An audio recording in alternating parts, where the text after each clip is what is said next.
It's a great day for Lantana and the surrounding communities. Every ending of something starts a new beginning, and that's what we're doing here today.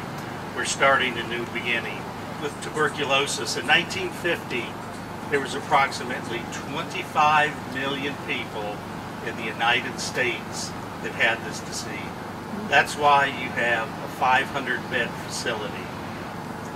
Over the years, with antibiotics and controlling of the disease, the numbers in America have gone way down for people with tuberculosis, from that 25 million in 1950 to just hundreds.